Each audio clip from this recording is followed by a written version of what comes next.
song that those of us who marched to it remember that some of the lyrics were raunchy. For example, I don't know, but I've been told, da-di-da, mighty cold. Censored lyrics that have become the inspiration for Berlin Ben Benfield's memoir. I love working for Uncle Sam. I love working for Uncle Sam. Ben remembering modified lyrics sung by his then 7-year-old granddaughter, Allison. Several years ago when I was in Texas visiting my oldest son and his family, and his youngest daughter was maybe 7 years old. And all of a sudden we heard a little voice coming through singing, I don't know, but I've been told my granddaddy is getting old. And by that time she was out of the room and gone. Thus, I don't know, but I've been told came into existence. Beginning at the beginning of Benfield's life. In 1928, I was born in Watauga County in North Carolina, out in the country, about 9 miles from Ingalls. We didn't get to go to Ingalls very often because it was, as I say in the book, it was a fur piece, and we didn't have motorized transportation. We had only horses. Ben's parents, a farm family, father, Floyd Preston Benfield, and mother, Elda Laura Alice Benfield. They had 10 children, 5 boys and 5 girls. Ben was next to the youngest. The family moved over the North Carolina mountains into Tennessee when Ben was only 3. My oldest brother and I think 2 sisters, they drove the cattle across the mountain. Drove the cattle, actually? Yeah, walked the cattle across the mountain and into East Tennessee and settled in a little place called Pleasant Beach. Nobody called it that. They called it Sandy Bottom because that's what it was filled with.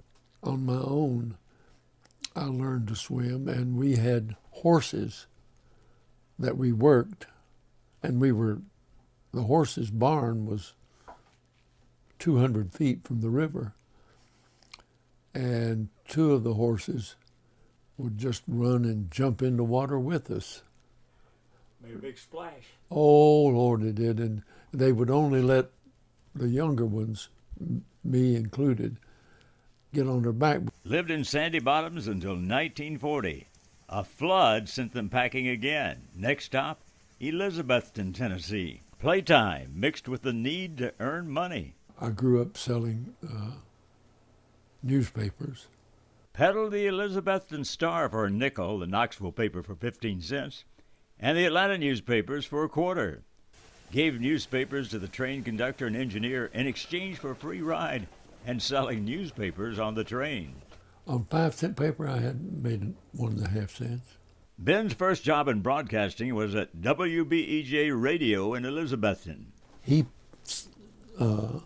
signed me, hired me for $1 an hour. Heeding the advice of an older sister, Ben had enrolled in college at what later became East Tennessee State University in Johnson City, Tennessee. Sought a job to better accommodate his college schedule. Got it at WJHL in Johnson City. After the war, won an audition on JHL TV as a cowboy. Pecos Ben. Sponsored by Foremost Dairies. Viewers named Pecos Ben's Palomino horse Milkweed.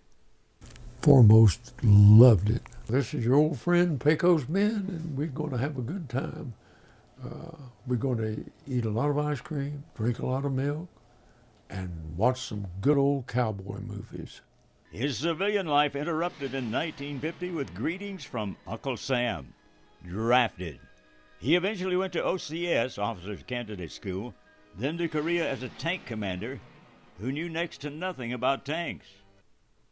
He tells several war stories. And at one point he said, hit the ground. Well, I hit the ground and it was in mud, about that thick. And of course, I wasn't hurt, but I was funny looking as hell.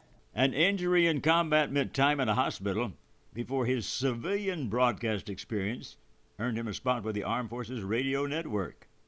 And then I went on a tour of the 9 stations in Japan with the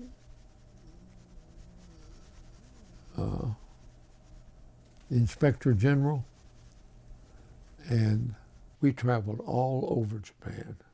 And I'm telling you, we traveled in style. If we were going by train, which we did most of the time, we had our own private car, and they had 2 MPs at each end of it. After 39 months in the military, the second lieutenant returned to civilian life in November of 1953. Back to college, his job at JHL, and his adventures as Pecos Ben. Perhaps summa cum laude when graduating college. It's something, I don't know what laude I was, but... Then with his then wife to Syracuse University for a graduate degree. It was a BS in broadcasting. His thesis advisor at Syracuse so impressed with his performance that he recommended him for a job at Johns Hopkins University.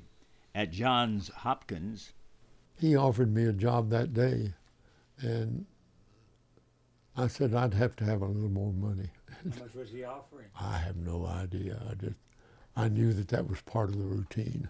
So I went to work at Johns Hopkins in Baltimore. I was one of 3 writer-producers that they had for a network show that they had. One day he was helping register people for a broadcast seminar at Johns Hopkins when... And this familiar voice said, my, look who we have here. And I turned around and it was Ray. Ray Moore, whom Ben had known from his days in Johnson City. Ray had become the news director and lead anchor at WSB Television in Atlanta. Ben later called Ray to offer a scoop on British Prime Minister Harold Macmillan's speech at Johns Hopkins, accepting Lend-Lease money from the United States. I called Ray. I said, what are you doing? He said, Ben, I'm in the Berlin, I'm in the new news. And he said, it's going on in about 2 minutes. What's on your mind? I said, would you like to have a copy of Macmillan's speech announcing the Lend-Lease?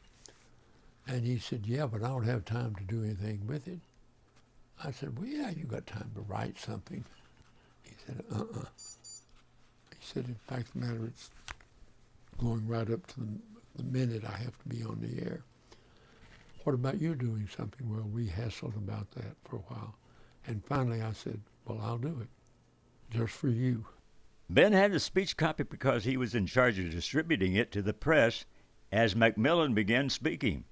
Because of his security clearance from the military, Benfield had been chosen as the courier for communications between President Dwight Eisenhower and the president's brother Milton, president of Johns Hopkins.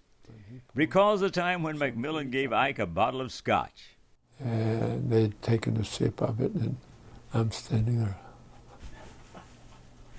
And the Prime Minister said, Mr. President said, this young man looks like he would appreciate one. Can we do that? And Dwight said, yeah. And they gave me one. God, it was smooth. It was the smoothest scotch I have ever in my life drunk. Giving Ray the scoop on Macmillan's speech led to a 2-year stint at WSB before accepting an offer from Ithaca College in New York to teach radio and television. But his then wife did not like living in the North. Yeah, she wanted to come back to her doctor. She had medical issues? She was pregnant. 2 children, Berlin and George. Ben, later a leader in the Indian Guides National Organization that cultivates bonding between fathers and sons. Back in Atlanta, his then wife's father hired Ben to sell floor, wall, and ceiling products. One of his clients was WSB, where he met Jan. They've been married almost 30 years. Both were divorced when they had their first date. Ben took Jan to a football game at the University of Georgia. And since then, it's been Katie bar the door. 6 years courtship, you told me? Gee, that's a long time to court around. Well, I tell her she had to be sure. She says, oh, no, I didn't. You had to be sure.